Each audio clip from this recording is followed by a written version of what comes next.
Listo, muchísimas gracias. Bienvenidos a todos, muy buenas tardes una vez más al Centro de Estudios Noaji desde la Fundación Orajain. Estamos retomando de nueva cuenta las clases de este centro de estudios y principalmente del grupo inicial. Recordamos que este curso tiene el objetivo de sentar las bases del pensamiento monoteísta y que vamos a, con base en este, empezar a estructurar cuál es la fe en la que una persona no judía que está interesada en el estudio de la Torá debe de empezar a tener en cuenta para poder construir un conocimiento completo sobre conceptos tan universales como el concepto de Dios, la plegaria, el concepto del principio de recompensa y sanción. Y durante ya este tiempo que llevamos de estudio, me parece que sin contar este mes que por cuestiones técnicas y personales costó trabajo conectarnos, llevamos ya de 4 a 5 meses en el curso y vamos en este momento entrando justamente a la mitad. ¿Por qué? Porque vamos a entrar este día al principio número 6, el principio número 6 de 13 principios del monoteísmo. En este caso vamos a hablar de la profecía, el principio de la profecía, y vamos a resignificar muchas de las cosas que aprendimos en el pasado sobre este concepto y vamos a tratar de sentar las bases apropiadas de qué es la profecía desde la perspectiva monoteísta, desde la perspectiva de los sabios del pueblo de Israel, para poder comprender a profundidad qué es este concepto de profecía y cómo lo hemos aprendido totalmente distinto. Solo haciendo una recapitulación de lo que hemos visto hasta el día de hoy. En los principios anteriores empezamos en el principio número 1, 2 y 3 hablando sobre las propiedades mismas del Creador. ¿Qué es Dios? ¿Quién es Dios? Hablamos en el principio número 2 sobre su unicidad. Hablamos de esta particularidad que tiene el Creador sobre el universo, que es un único, como no existe otra unicidad sobre la creación.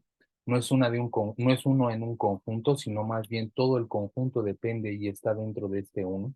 Por lo tanto, todas las cosas se encuentran unidas a Él, todas se encuentran coordinadas a Él, todas se encuentran dirigidas por esta unicidad, por este controlador, por este director del mundo, sostenedor, organizador, por este sistema que mantiene y recrea la creación todos los días. En el principio número 3 aprendimos sobre cómo una de las características que tiene es que no tiene cuerpo ni forma, es decir, que al no tener esta unicidad similar a la de cualquier otro conjunto, el cuerpo del creador no está limitado a tiempo y espacio por las propiedades mismas de por las propiedades mismas de su naturaleza. Al haber él creado el tiempo y el espacio, él se encuentra por encima del tiempo y el espacio, por lo tanto sus características no son a la materia. Es decir, no le acontece lo que le acontece a la materia, no se transmuta, no cambia, no deriva, no perece, no tiene un límite, por lo tanto tampoco tiene un fin. En el principio número 4 profundizamos todavía más con relación a este concepto.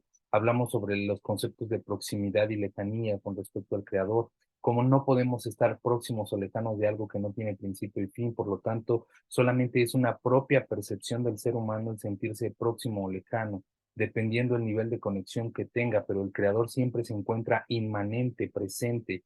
Hablamos de los conceptos de inmanencia y trascendencia, en donde decíamos que Dios se encuentra en este mundo y Dios se encuentra en el mundo más allá de este mundo, que la condición en la que nos encontramos nosotros es solamente un primer estadio previo al siguiente paso, que es un mundo de trascendencia del mundo superiores, en donde abandonaremos esta materia y experimentaremos una realidad distinta a la que se experimenta en este mundo físico, y que ambas realidades se encuentran dentro de la existencia máxima que es llamada este creador.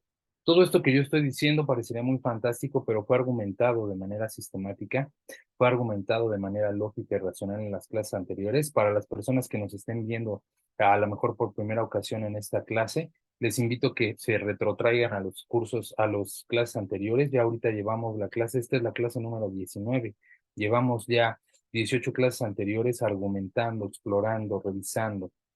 En el principio número 5 abordamos y cerramos esta primera etapa de los 13 principios de fe que hacen referencia al Creador y cómo el Creador habla con el mundo, cómo la plegaria sirve no para solicitar favores, como es conocido en el mundo no monoteísta, sino para poder cobrar conciencia de que en realidad todo lo que existe en este mundo es conducción infinita de este sistema ordenador y sostenedor llamado Dios.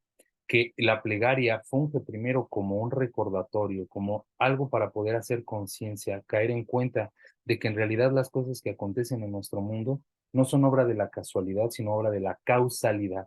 Y esta causalidad tiene un propósito, no se encuentra al azar, sino que tiene el objetivo de refinar, de aproximar a la creación al punto máximo que es y al bien absoluto que es la proximidad con el Creador.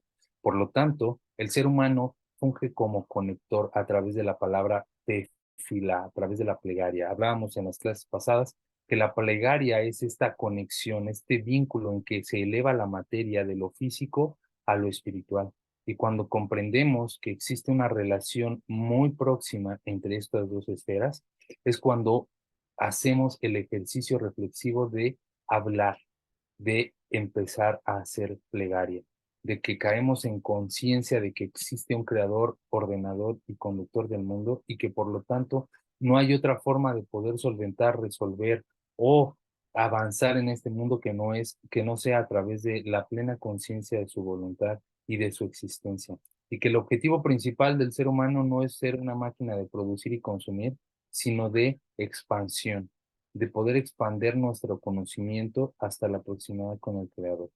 Y cuando hablamos de expansión del conocimiento es de observación, observar la creación a través de la naturaleza, a través de las ciencias exactas, a través de las matemáticas, a través de la física, a través de la comprensión general de este mundo que nos da las ciencias, para poder darnos cuenta de que existe, sí, existe un creador al cual debemos de dirigir nuestra plegaria. También vimos la plegaria como una ley natural, la cual requiere que exista esta plegaria para que puedan suceder los eventos en el mundo, ya que se encuentra vinculado directamente todos los actos y todos los hechos de este mundo con la palabra, con la creación intelectual del hombre. Una de las cosas que creo que no les compartí, pero se los dejo como una enseñanza adicional, con tres elementos fueron creado el mundo de manera básica: el fuego, el agua y el aliento de Dios, que son cosas que nosotros tenemos directamente en nuestro cuerpo. Cuando nosotros hablamos, tenemos la capacidad de crear, porque se encuentra el fuego, se encuentra el agua y se encuentra este hálito de vida que nosotros enunciamos, que nosotros proclamamos, que nosotros declaramos. Por eso siempre decimos, ten cuidado con lo que dices porque se puede volver realidad. Ten cuidado con lo que declaras. ¿Por qué? Porque se vuelve programación neurolingüística, porque empiezas a establecer reglas, empiezas a establecer hechos directamente hacia ti y tú eres el que empieza a poner los límites en tu mundo, ¿no? Tú eres el que empieza a ponerte las barreras. Hemos escuchado muchas veces coachings motivacionales que dicen, el peor enemigo eres tú tienes el control de tus pensamientos, tú eres el único que te pone las barreras. Y es realidad en cierto modo. Las personas empiezan a establecer sus propios límites al tener una propia percepción de sí mismos y a declarar con esa percepción cuáles son realmente sus alcances, ¿no? Cuando somos conscientes de esto, entonces podemos liberar un potencial impresionante de cada uno de nosotros, pero solamente a través del cobrar conciencia. Y cuando empezamos a comunicarnos y a expresarnos de una manera distinta e incluso las demás personas empiezan a sentirse más vinculadas hacia nosotros. ¿Por qué? Porque existe una conexión a otro nivel. Empiezan a escuchar nuestras palabras y empiezan a decir, ok, qué padre, qué forma tan interesante de pensar, qué manera tan rica de abordar la vida, de abordar un problema. Y eso es lo que nos lleva con la plegaria, ¿de acuerdo? Los 13 principios de fe se dividen en tres secciones generales, por decirlo de alguna manera, y acabamos de concluir con el principio número 5, la primera sección. En este momento vamos a iniciar la segunda sección de los 13 principios de fe que tienen que ver con cómo Dios se comunica con el mundo. Hasta ahorita vimos cómo es que existe Dios y cómo el hombre se comunica con Dios. Ahora vamos a ver al revés, cómo es que Dios se comunica con el mundo. Primero hablamos de cómo el hombre hasta este momento hemos cobrado conciencia de qué es Dios y cómo podemos hablar con él. Pero no se queda ahí la cosa nada más. Ahora vamos a hablar de cómo el creador también se comunica con el hombre, cómo también el creador se comunica con la creación. Y este principio comienza con el siguiente enunciado. Yo tengo la convicción certera que todas las palabras de los profetas fueron ciertas. Dice, yo tengo la convicción certera que todas las palabras de los profetas fueron, ¿qué? Fueron ciertas. Para esto tenemos que empezar a definir lo que es la profecía y qué cosa es un profeta y para qué sirve la profecía. ¿Por qué? Porque hemos aprendido en el mundo no monoteísta a la profecía como algo mágico, como algo que viene a descubrir o adivinar el futuro. No, en las iglesias, perdón, religiosas, regularmente, no monoteístas, en las escuelas, principalmente en las iglesias cristianas, la función o la estructura jerárquica que se tiene en una iglesia pastoral evangélica, por ejemplo, es el pastor, el levita o los que se encargan de hacer el coro, de la musicalización y la banda, o sea, los que hacen la música, que les llaman levitas, y están también el profeta. Regularmente están estas tres figuras en una iglesia cristiana estándar. Está el pastor, que es el líder espiritual, está el grupo de alabanza, les llaman levitas, y está la o el profeta, que funge la función de tener como ese don de adivinar y de dar palabra a las personas y vienen entonces con la fuerza de la plegaria y con la fuerza de la música y empezamos a entrar en un estatus de conexión con el Creador y empieza el profeta a profetizar y empieza a soltar ajos y carajos y empieza a decirle, tú eres una pecadora y el Señor te está exhortando a que regreses al camino. Y después viene por acá el otro y le dice, tú estás mermando en tu diezmo y tienes que ser diligente con el Creador. Y tú vienes y así empiezan a sacar una serie de exhortaciones que en nombre de la conexión con Dios y la profecía, empiezan a hacer juicios de valor y empiezan a soltar ajos y carajos y empiezan a exhortar a toda la congregación y toda la congregación dice, sí, sí, es cierto, tengo que redimirme y tengo que... Y empiezan a saltar un montón de choros cuando tú dices, wow, y desgraciadamente eso se convierte en la estafa más usual para las personas que acuden a ese tipo de sectas, a ese tipo de congregaciones religiosas. ¿Por qué? Porque están siendo hasta cierto punto manipuladas por la información o por la necesidad de creer en algo, por la necesidad de creer en algo que satisfaga su necesidad de fe, su necesidad de creencia, de conexión con el Creador. Sin embargo, muchas veces se vuelven víctimas de estafadores, charlatanes, de personas que incluso atentan contra la propia salud pública, dando tratamientos médicos totalmente fuera de proceso y que empeoran la condición de salud de una persona, hasta el punto de agarrar y decir, tú estás sano, y la persona tiene cáncer y necesita un tratamiento, ¿no? Y le empiezan a hacer, no, no le hagas caso a los médicos, la ciencia está en contra de Dios, la ciencia niega de Dios, y todo ese pensamiento primitivo empieza a generar estructuras equivocadas en la persona, es decir, un pensamiento fanático. Y ese pensamiento fanático lo único que hace es desviar a la persona y despegarla del verdadero sentido común, que es la herramienta básica de una persona monoteísta para poderse aproximar a Dios. El sentido común y las preguntas.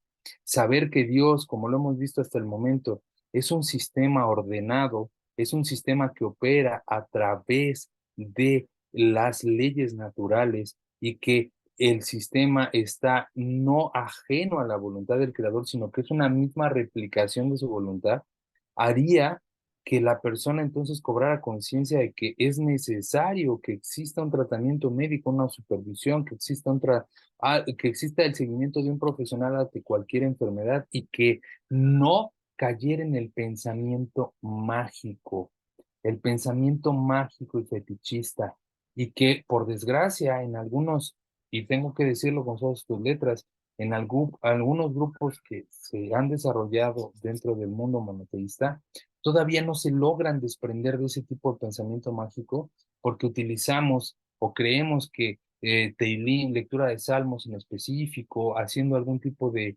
ritual, vamos a evitar, vamos a traer fortuna, vamos a traer, cuando en realidad sí existe un contenido importante de sabiduría en los salmos, en la sabiduría de la Torá, pero por la forma en la que la persona incorpora su estructura de creencia al monoteísmo, viene a replicar estas mismas conductas. Yo les puedo apostar que lo que llevamos aprendido hasta el momento ha hecho que ustedes caigan en cuenta de muchos veintes, ¿no? Que digan, ¿cómo es posible?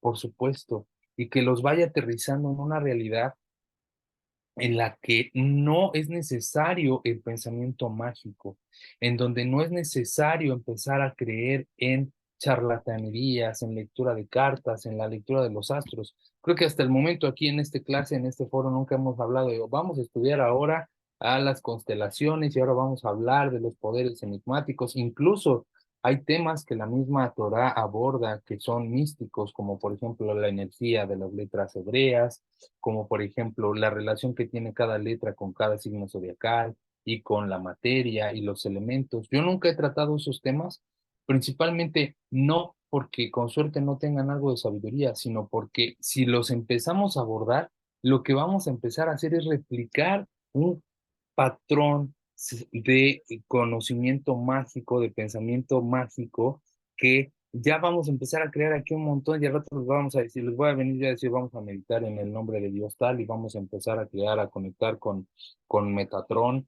y con Sandalfón y vamos a empezar a bajar la información de los mundos superiores y ustedes van a decir, wow, sí, claro. ¿Y qué estamos haciendo aquí?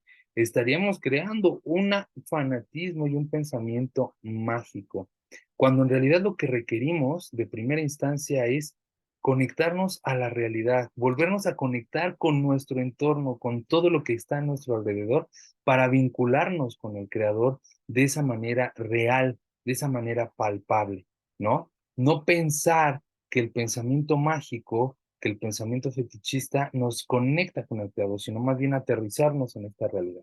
Y en este caso, para poder desvincular de eso, el concepto de la profecía y del profeta lo vamos a estudiar de una manera sistemática en las próximas 2 o 3 clases.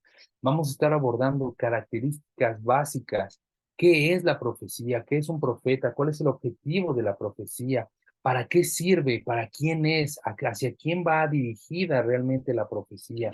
¿Hacia quién va realmente dirigida? ¿Para qué es el profeta? ¿Cuál es la función que tiene? Y con base en eso empecemos a estructurar y darnos cuenta que lo que entendíamos por profecía no es absolutamente nada de lo que actualmente significa, de lo que queremos expresar y de lo que queremos comprender ahorita. Estimada Suneb dice, manipulan las emociones, del cual más bien hay que salir. Sí, claro, o sea, realmente la manipulación de las emociones es algo mucho que deja dinero. O sea, si yo quisiera hacerme rico, no, yo ya les estaría vendiendo aquí el agua milagrosa del río Jordán y ya les estaría trayendo el hilo del manto sagrado de Moshe y no, ya estaríamos haciendo muchísimo dinero, ¿no? La idea es que trabajemos y construyamos nuestro pensamiento de una forma totalmente racional y comprendamos que Dios no es mágico, Dios es una existencia totalmente palpable y que podemos aproximarnos a él. Entonces, ¿qué cosa es un profeta y para qué sirve la profecía?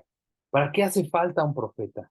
La Torá promueve un sistema de gobierno. Vamos a empezar primero definiendo qué es un profeta. ¿Qué es un profeta? ¿Y para qué sirve un profeta? La Torá promueve un sistema de gobierno para el pueblo judío a perpetuidad. La Torá promueve un sistema de gobierno para el pueblo judío a perpetuidad. Y este sistema soberano de la Torá tiene una división de 4 poderes. El sistema de gobierno de la Torá tiene una división de 4 poderes que se controlan unos a otros y que se autorregulan unos a otros. ¿Cuáles son este orden jerárquico? Primero está el gobierno monárquico, que es el del rey. El gobierno monárquico que es el rey, el cual proviene de la tribu de Yehudá. Después viene el servicio religioso, el servicio sacerdotal, los que conocemos como Cohen. Los sacerdotes que tienen que provenir de la tribu de Leví. Si se dan cuenta, no provienen todos de las mismas tribus, ya de ahí ya estamos haciendo contrapesos. Por otro lado, está el tercer poder, que es el poder judicial, el tribunal rabínico llamado Sanedrín. En hebreo se le conoce como los shofet o los jueces, que es un tribunal judicial que se encarga de impartir ley. Fíjense cómo, aunque está la figura del rey, el que se encarga de realizar la ejecución de las leyes y el impartimiento de justicia no es el rey, es el Sanedrín, ¿de acuerdo? Este es un conglomerado de 7 sabios de distintas tribus y se accede a este conglomerado, a este congreso por medio de meritocracia, es decir, que a través de el mérito de la persona es que se puede acceder a este conjunto de jueces. El sistema de gobierno clásico de los gobiernos occidentales es uno muy similar al modelo de Montesquieu. ¿Cuáles son el sistema, la división de poderes en nuestros gobiernos demócratas, principalmente en Latinoamérica? Generalmente es el poder ejecutivo, el poder legislativo y el poder judicial, ¿no? Aquí habemos personas de diferentes países y todos podemos asegurar que nuestro modelo de gobierno está regido por estos 3 poderes: el poder ejecutivo, el poder legislativo y el poder judicial. Ya sea una república, ya sea una federación, siempre van a estar esta división de poderes: poder ejecutivo, poder legislativo y poder judicial. El poder ejecutivo hace referencia al poder del presidente, el poder legislativo hace referencia a la Suprema Corte de Justicia, y el Poder Judicial hace referencia a el Poder Ejecutivo, el Poder Legislativo hace referencia, perdón, al conjunto de personas que hacen leyes, que está dividido en Cámara de Diputados y en este caso en México también Cámara de Senadores. Es un conjunto de personas que se encargan de legislar, es un conjunto de personas que se encargan de hacer las leyes. Y el Poder Judicial, que es el tribunal jurídico, el tribunal judicial de cada país, la Suprema Corte de Justicia, que se encarga de impartir la justicia, es decir, que se encarga de interpretar la ley y hacerla valer. En el caso de el Poder Judicial, existen muchos niveles de la impartición de justicia. ¿Por qué? Primero está, de manera local, está el juez cívico, ¿no? Que atiende los asuntos locales, los problemas de carácter civil que se encuentran entre particulares. Es que vecinos que, por ejemplo, creció una rama de su árbol y me cayó en mi propiedad y ya me destrozó mi barda, vamos con el juzgado cívico a que imparta justicia, que nos diga a quién le corresponde pagar, ¿no? Carácter civil. Y después están los tribunales, en donde ya viene el Ministerio Público para poder tratar asuntos de carácter penal. Dejamos lo cívico, que también podemos encontrar ahí los tribunales de lo familiar, en donde podemos hablar de pensiones alimenticias, hablamos de divorcios. Están los tribunales de lo laboral, en donde está ya lo que es conciliación de arbitraje, esta institución que se encarga de vincular, de impartir justicia con respecto al ámbito laboral. Y después viene el ámbito penal, en donde ya estamos hablando de delitos que tienen que seguirse como el secuestro, la extorsión, el asesinato, el robo, el fraude, ¿no? Existen diferentes formas de la impartición de justicia y existen diferentes niveles. Y cada tribunal tiene un cierto nivel. De manera local está el tribunal local, está el tribunal municipal, está el tribunal estatal, está el tribunal federal. Y por último se encuentra el Tribunal de la Suprema Corte de Justicia, que es la que se encarga de dictaminar la última ley con respecto a algún asunto y controversias. ¿De acuerdo? Existen muchos niveles. En el Sanedrín exactamente era lo mismo. Dentro de las tribus habían tribunales que se encargaban de gestionar las leyes locales. Después, cuando no se resolvían esas situaciones de manera local, entonces ya se acudía al Sanedrín. al Tribunal Judicial Mayor para poder dictaminar una ley con respecto a lo alágico, pero desde la perspectiva de la Torah. Hasta este punto, a nosotros nos hace mucho clic, nos hace mucha lógica este sistema de gobierno, ¿no? El gobierno monárquico, que es el rey, es similar al poder ejecutivo, ¿no? Que tenemos en nuestras democracias, en nuestros sistemas de gobierno. El servicio religioso es algo que entra distinto. ¿Por qué? Porque estamos hablando de un estado totalmente toránico, en donde en la impartición de el servicio religioso es eje de la vida, de la vida, de la vida normal, de la vida cotidiana, la palabra es cotidiana, de la vida cotidiana del judío.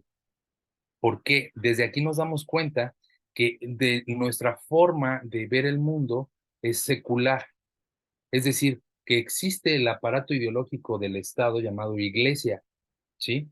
Pero que está en el estricto rigor de la palabra separado del poder ejecutivo y del poder judicial, aunque en verdad, en la práctica, está muy vinculado con muchos otros procesos, ¿no? En la práctica, el poder eclesiástico, principalmente, predominantemente católico en los países de Latinoamérica, está bastante mezclado y vinculado con los poderes ejecutivos y con los poderes legislativos, ¿no? Es un sector de la sociedad que tiene una importante participación y que influye de manera importante en los asuntos de Estado.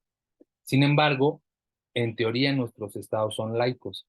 En el caso del Estado toránico, no es un Estado laico porque no separa la vida religiosa de la vida civil, sino que está mezclada. En el caso del mundo de la Torá, en el caso del mundo del pueblo judío, la Torá es la impartición de ley tiene que ser con base a la práctica religiosa, al cumplimiento de preceptos, al cumplimiento de práctica de mitzvot, ¿de acuerdo? Por lo tanto, el servicio religioso es algo que debe de estar totalmente contemplado en este sistema de gobierno. Por eso está el sistema de los Cohen o el servicio religioso o sacerdotal.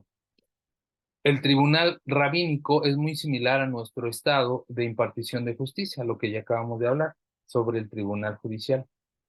Pero hay un cuarto poder en el estado toránico que sale de este modelo clásico de Montesquieu para el gobierno de un estado. ¿Y cuál es ese cuarto poder? El poder del profeta, el poder de la profecía.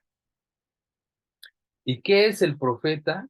Es aquel que fiscaliza y controla al ejecutivo y al judicial y al servicio religioso sacerdotal.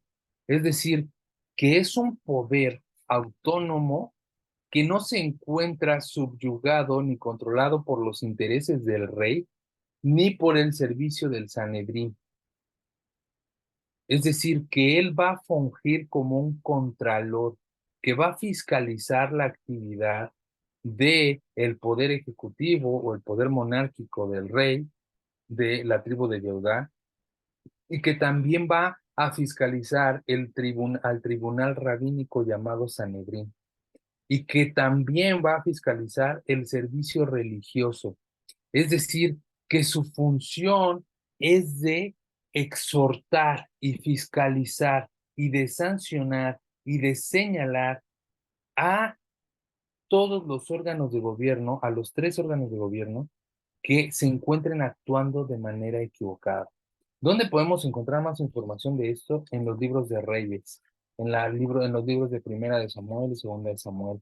Cuando empezamos a ver la construcción del imperio de Judá y el imperio de Israel dentro del pueblo judío y cómo los profetas comienzan a exhortar a los jueces que no se corrompan por intereses personales, cómo empiezan a exhortar al rey en cumplimiento de mitzvah y que debe de exhortar al pueblo que cumpla su mitzvah.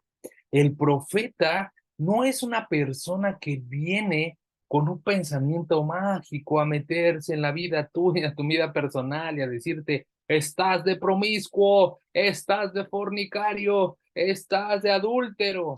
No, el profeta en la Torá fungía un papel importantísimo. ¿Por qué? que regulaba y controlaba a los tres poderes anteriores. Los exhortaba a un cumplimiento estricto de la práctica de mitzvot y de no desviarse del camino. Por lo tanto, el profeta tenía la función de fiscalizar la práctica de preceptos por parte del pueblo judío en sus tres niveles de gobierno y del pueblo en general, de señalar las eventuales corrupciones y las malas prácticas del rey, de los sacerdotes y del poder legislativo. Y era un procurador de la nación, es decir, que su función era exhortar a la conducta apropiada y a la práctica de preceptos apropiada con base a las leyes de la Torá. El profeta tenía esa tarea importantísima de poder exhortar y de cuidar de manera importante el cumplimiento de preceptos de el pueblo judío. Ya desde aquí nos estamos dando cuenta que, ¡pum!, lo que entendíamos de profecía era algo totalmente distinto a lo que entendimos en la iglesia cristiana, donde decía, es que la profeta dijo que tienes que dar diezmo, que te está yendo mal en tu casa porque no estás diezmando, ¿no? O es que la profeta vio, le dio palabra al Señor y te está dando palabra de que tienes que dejar de ser promiscuo o que está viendo que estás siendo adúltero cuando realmente es puro chismedajo, puro tiqui, tiqui, tiqui, pura habladera, pura murmuración dentro de del sistema religioso. Y eso es principalmente lo que hace que colapsen las iglesias, porque se mantienen del chisme, se mantienen de la exhortación y se mantienen de justamente del estar señalando los errores de las personas. Nunca edifican realmente el alma, nunca contribuyen al desarrollo moral y espiritual de la persona, sino simplemente se mantienen en ese discurso de empezar a exhortar y señalar errores y de el diablo y de empezar a exorcizar a personas porque el espíritu del chicle no los deja y por eso mascan chicle todo el día. No, o sea, es necesario comprender que el profeta, desde la perspectiva de la Torá, tenía una función muy importante y de peso en el sistema de gobierno. Y no solo eso, al ser una función tan importante, el profeta debía de contar con ciertas cualidades excepcionales para poder cumplir esta actividad de profeta. Cuatro eran las características, cuatro eran los atributos que debía de tener esta persona para poder aspirar a ser profeta. Primero, debía de ser poderoso. ¿Qué quiere decir con que debe de ser poderoso? No solamente que tuviera una fuerza física, o no hace referencia a la fuerza física, sino que era poderoso para poderse gobernar a sí mismo, para poder tener la fuerza de poder gobernar sus propios impulsos, sus propios deseos, sus propias pasiones, sus propias necesidades. Cuando hablamos de que fuera fuerte, estamos hablando de cuando la palabra de la Torá, cuando dice poderoso, hace referencia a la palabra gibor, es decir, que tuviera dominio propio, que tuviera la fuerza de poder dominarse a sí mismo. Y hemos aprendido en lecturas no monoteístas, en lecturas seculares, en donde dice, si quieres gobernarte a alguien, al único que tienes que gobernar es a ti mismo. El hombre que no es libre es aquel que no puede gobernarse a sí mismo. Sócrates lo decía.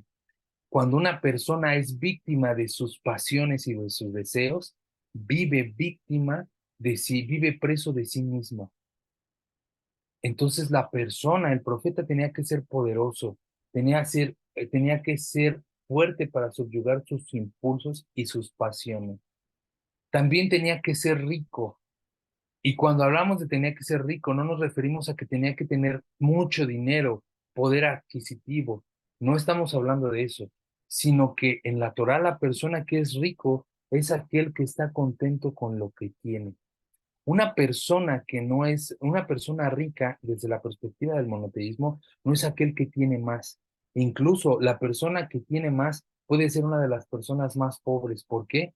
Porque nunca está conforme con lo que tiene, porque no conoce el valor de lo que posee y siempre está deseando más de lo que realmente tiene. Nunca le va a alcanzar con lo que posee, siempre va a requerir de llenar un vaso que no tiene llenadera, que nunca va a tener un fondo porque no conoce el valor de lo que realmente posee.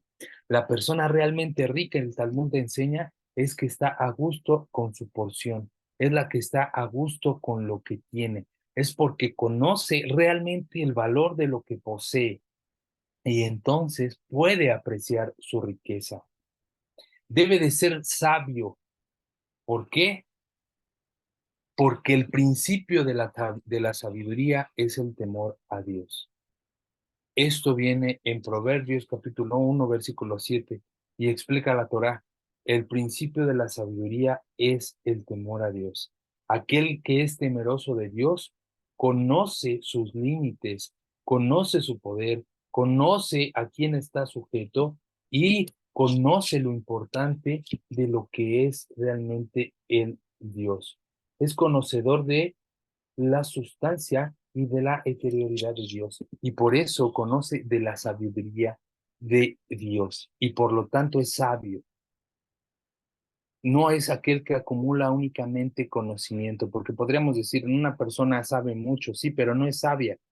Una persona lee mucho y tiene mucho conocimiento, pero ve su vida, ve cómo se conduce. Si quieres saber si una persona realmente es sabia, ve cómo vive. Ve que si todo lo que sabe lo lleva a la práctica.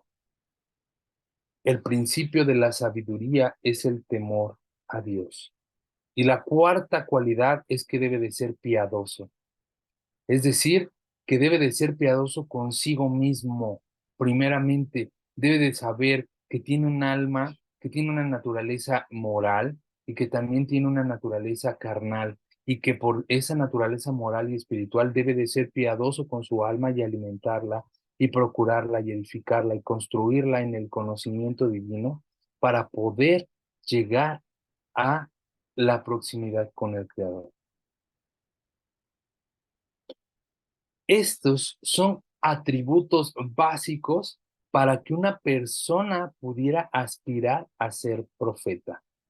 Para esta clase en particular, y bueno, para este principio en particular y para las siguientes clases, vamos a utilizar de fuente también el libro de La Guía de los Perplejos, de El Rambam. Aquí vamos a abordar algunos de los pasajes que enuncia Maimónides para hablar sobre las características que debe de tener un profeta y cuáles son las leyes que debe o los requisitos que debe de mantener el profeta para entrar a profundidad sobre estos. Estos vienen aquí en este libro, La Guía de los Perplejos y Descarriados del Rambam.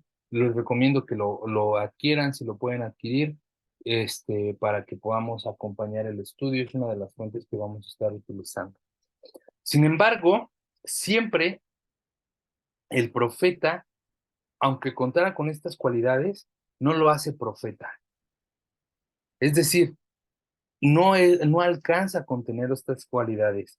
Siempre va a requerir de un requisito particular. ¿Y qué es? Que a Dios le plazca darle profecía. Aunque la persona tenga todos estos atributos, no necesariamente quiere decir que ya es un profeta. Puede que esta persona está preparada porque tiene los elementos, las características, los atributos necesarios, pero eso no lo hace un profeta. Lo que lo va a hacer realmente profeta es que a Dios le plazca dar esta profecía. Y también, sin embargo, aunque cuente con todos estos atributos, siempre debe de encontrarse certificados por los sabios autorizados del pueblo de Israel. Es decir, que no se autoproclama como profeta, sino que existe un sistema que lo respalda. Incluso existía en los tiempos de la Torá escuelas de profetas. Es decir, que no solamente era que agarrar y decir, yo ya tengo estas características y por lo tanto soy profeta, sino que se estudiaba para poder acceder a la neboa, a la profecía. Entonces, de principio, ahí nosotros ya estamos conociendo esta estructura sistemática del creador.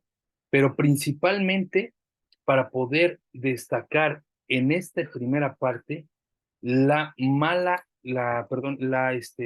manera de la división de poderes es comprender que el profeta con todas estas características, era parte de un sistema de gobierno, era parte de el sistema toránico de gobierno. Ahora, actualmente, el gobierno que rige a la nación israelita, al país de Israel, no es un gobierno toránico. Y esto es algo que se debe de comprender en este momento para que comprendamos sin ánimos religiosos y fanáticos de idealizar al pueblo de Israel, ¿sí? Y de idealizar a la nación, al país de Israel. ¿Por qué? Porque creemos que cualquier cosa que venga de Israel, es de Dios, y no es así. Actualmente, el Estado de Israel, el Estado político de Israel, es un Estado secular, es un Estado secular, ¿sí? Y es cosmopolita. ¿Qué quiere decir que es cosmopolita? Que en Israel, una persona, así como en México, aquel que nace en México es mexicano, en Israel, aquel que nace dentro del Estado de Israel es israelita, es israelí, perdón, es israelí. Pero no todo israelí es judío. No todo aquel que nace en Israel es judío. También hay israelíes cristianos, hay israelíes católicos, hay israelíes musulmanes, hay israelíes árabes, hay israelíes laicos, ateos. Y el Estado político de Israel es un Estado laico. ¿Qué quiere decir esto? Que no está constituido por este sistema de gobierno que acabamos de describir, que es el sistema toránico. No está regido por este sistema toránico. Si bien hay algunos aspectos que se toman para poder regular la práctica de preceptos, no está completo al 100%. Por lo tanto, existe un poder político y existe un poder religioso dentro del Estado de Israel. Por eso es que deben de ustedes tener esta visión bastante bien estructurada para que no caigamos en un fanatismo de agarrar y decir, todo lo que venga de Israel es hermoso. Incluso el pueblo de Israel está dividido. Incluso el sistema judío se encuentra dividido por diferentes corrientes de pensamiento y que con suerte ustedes en el crecimiento de este monoteísmo van a darse cuenta o que ya se han dado cuenta que no está bien aceptado por muchas corrientes judías el noajismo. Hay muchas que no aceptan el noajismo. Hay muchas corrientes judías que consideran que esto es una, una forma de retener la intención de que muchas personas que están interesadas en convertirse al judaísmo no lo hagan y mantenerse en ese estatus de no ágil. Hay otras personas que están totalmente convencidas porque están fundamentados en los textos toránicos, en el Sefer Hamadá, en las leyes de los reyes que Maimónides describe. Pero dentro de todas estas divisiones, también hay divisiones dentro del mismo pueblo judío, dentro de su propia práctica de preceptos. También hay ciertas divisiones. No todos consideran al Rebbe Menachem Mendel, el Rebbe, como un líder espiritual. Hay personas incluso dentro de lo que es el judaísmo ortodoxo en el pueblo de Israel que desprecian las enseñanzas del Rebbe, de Loavich, que no están de acuerdo. Hay división dentro del mismo judío, del mismo judaísmo ortodoxo en su práctica. Y esto es parte de la forma en cómo el ser humano se desarrolla en este mundo. ¿Sí me explico? O sea, no consideremos que solamente estas divisiones son propias del no judío. Así como existen gobiernos de derecha y gobiernos de izquierda, gobiernos progresistas, así como existen de gobiernos que son conservadores, algunos liberales, así como tenemos muchos tipos de gobierno en el mundo no religioso, en nuestros sistemas políticos, también en el mundo de judío existen divisiones. Y es un mundo todavía mucho más complicado de comprender porque convive un Estado, en este caso laico, que es el Estado de Israel, el Estado político de Israel, con un Estado que es religioso, que es el Sanedrín, que son los rabinos que forman instituciones que procuran en la práctica de preceptos, la vida religiosa, y que conviven y que tratan de llegar a acuerdos con el pueblo, con el Estado y político de Israel en la actualidad. Y por eso es muy común que, no sé si han escuchado noticias, el año pasado incluso había una ley que permitía la práctica homosexual ya en el Estado de Israel, en el Estado político de Israel, en donde es aceptada la homosexualidad. Hay muchas zonas en las que, en muchas grandes ciudades en donde el Shabbat no se cumple de manera completa, en donde hay muchas personas que son laicas y no están dispuestas a no abrir sus comercios para respetar el Shabbat. Y el gobierno integra, y su responsabilidad es integrar a todas estas personas porque tienen derechos al haber nacido dentro del Estado. Entonces, es un sistema que es más complejo de lo que podemos creer y de lo que podemos entender. Por eso es importante que como monoteístas tampoco caigamos en el pensamiento fanático de creer que todo lo que viene del Estado de Israel, del Estado político de Israel, es bueno, sino hay que aprender a tener criterio, hay que aprender a tener un criterio amplio y comprender, estudiar, analizar de dónde vienen las cosas, porque podremos encontrarnos a mismos judíos que no son practicantes. Hay muchos judíos famosos que no son practicantes al 100% de su judaísmo, ¿no? Ahí está, se me vienen a la cabeza los dos principales que tengo en mente ahorita, que es Adam Sandler y Steven Spielberg, orgullosos de sus raíces, pero no son judíos practicantes, no son judíos ortodoxos.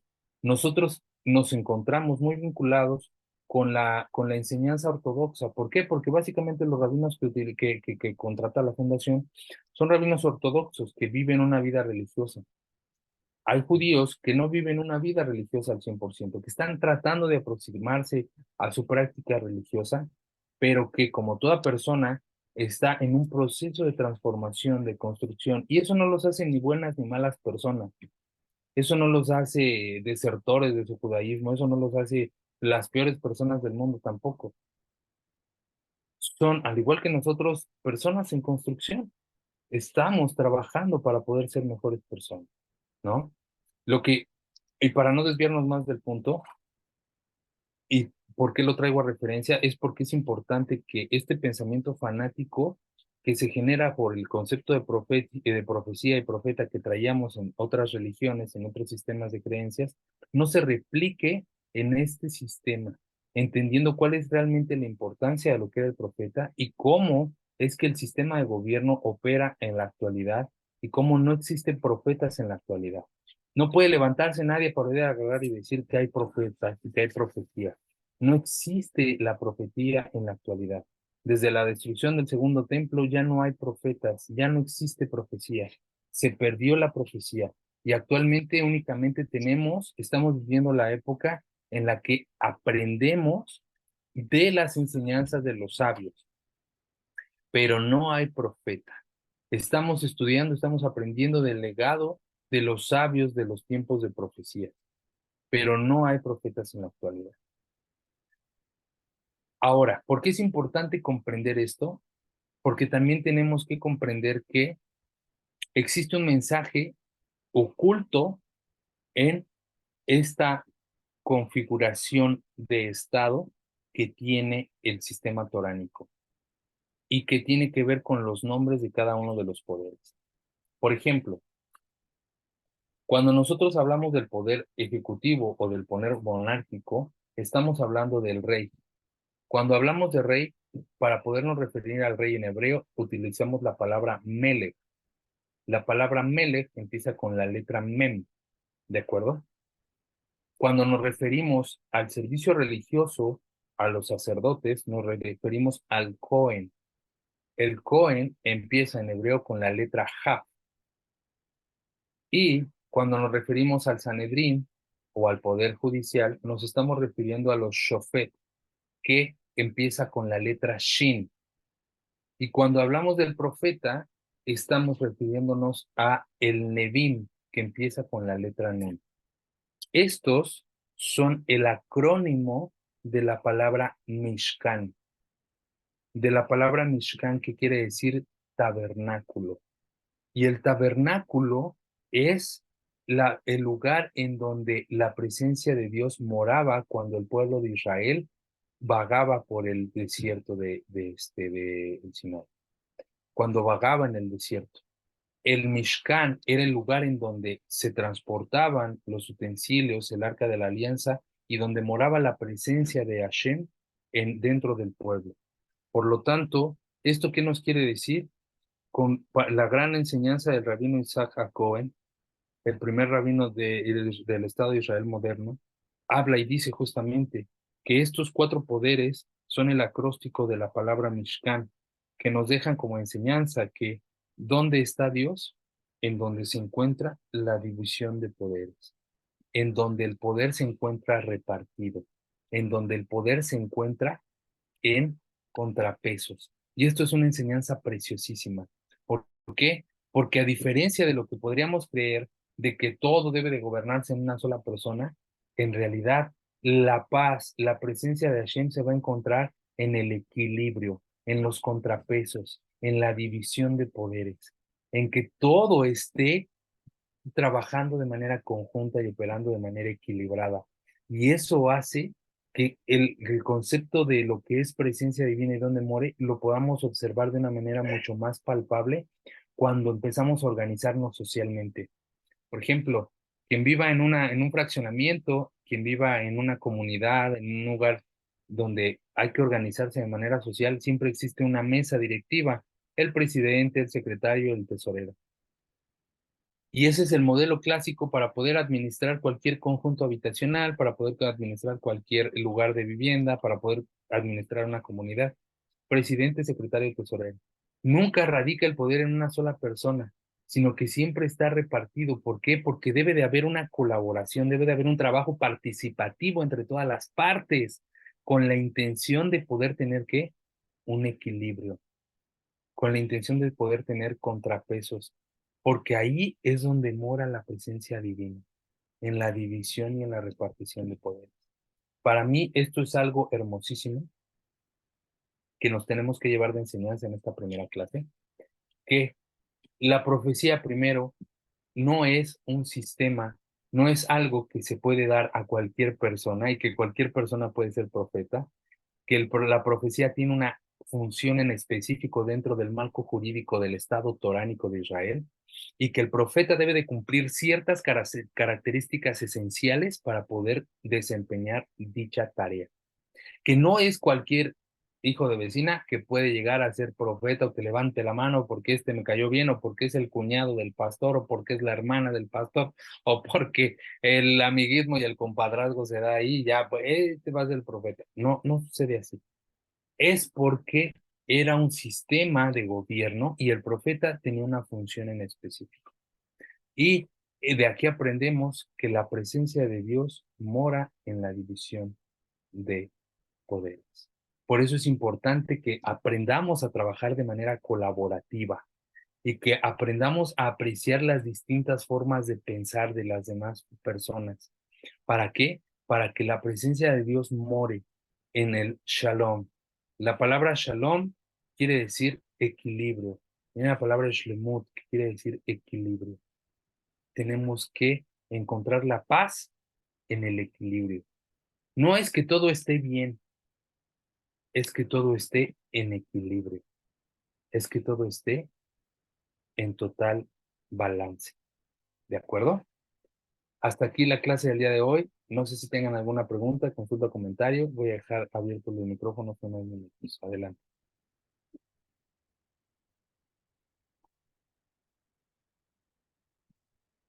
Adelante, estimada Sonia. Feliz noche. Tú comentas perfectamente bien todo esto, pero en relación a la situación actual de Israel, obviamente para el momento, aun cuando no estamos en esa clase, todavía ese principio va más adelante, pero como haciendo colación a la comparación de la situación actual de Israel, no está en esa condición. Sin embargo, a futuro para la época mesiánica nuevamente se va a retomar esa figura, ¿correcto? Es correcto. La idea es de que cuando el pueblo de Israel se unifique como un solo pueblo, puedan restaurar todo el sistema toránico y que entonces sí ocupen no solamente el territorio que ahorita el Estado Democrático de Israel ocupa, sino que ocupen el territorio toránico que contempla más territorio del que actualmente ocupan y que puedan tener instaurado este sistema de gobierno, ¿no? Esa sería justamente dentro de la era mesiánica, cuando el Correcto. Mashiach llegue y gobierne al pueblo de Israel, ¿de acuerdo? Y porque es bueno acotarlo para que no quede como que es algo que no va a ocurrir nuevamente o quedó en el pasado, sino que es una época de transición que estamos viviendo mundialmente, incluyendo al pueblo de Israel, pero que obviamente eso se va a restaurar nuevamente en su debido momento. En su debido momento. Correcto. Eso es lo que esperamos Exacto. todos para que haya una presencia, un conocimiento de Dios desde lo que hemos definido como conocimiento de Dios, ¿no? O sea, no que Claro, todos caigamos en el tema religioso, de decir, ay, sí, todos creemos en Dios, no, sino de que hay una conciencia de lo divino operando en este mundo y que todos estemos en ese mismo de nivel de conocimiento y de conciencia espiritual. sí. ¿Correcto? Muy bien, estimada Sunet. Estimada Lisette, adelante. Gracias, buenas tardes. En cuanto al tema de profecía, yo sí tengo una duda y es del profeta. Es como que así tenga esas cuatro características, solo Dios le da profecía. O Ujú, sea, ¿cómo sabemos eso? Porque en lo que yo conozco o he hablado, o mejor dicho, me han hablado, es casi que alguien que ve el futuro y todo este tipo de cosas raras, ¿no? ujú. Pero en sí que, Muy bien, muy buena pregunta. Y esa la vamos a responder en la próxima clase cuando hablemos de la profecía propiamente. Ahorita hablamos del profeta, pero para la siguiente clase vamos a hablar de qué es la profecía, qué es la nebuá y qué es exactamente de qué habla la profecía. Para eso vamos a ocupar el libro de los perplejos, la guía de los perplejos. Es importante que lo tengamos porque esa va a ser nuestra fuente principal para sacar la explicación que Maimónides da y por qué depende únicamente de la voluntad del Creador. Pero voy a dejar esa pregunta muy buena para la siguiente clase porque hay que abrir todo el tema, ¿de acuerdo? de acuerdo. Gracias. Lamento, pero me encanta generar expectativa. Porque si no, no se van a conectar. Ah, no es cierto, siempre se conectan, siempre se conectan. Muy bien, perfecto. Bueno, pues con esto estamos terminando la clase del día de hoy. De nuevo, un gusto haber vuelto a participar, a tener este espacio. Me encanta el poder estar aquí con ustedes.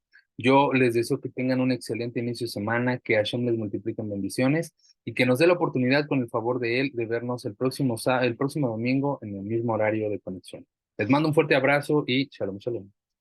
Shalom, Israel. Cuídense mucho. Gracias. Bye.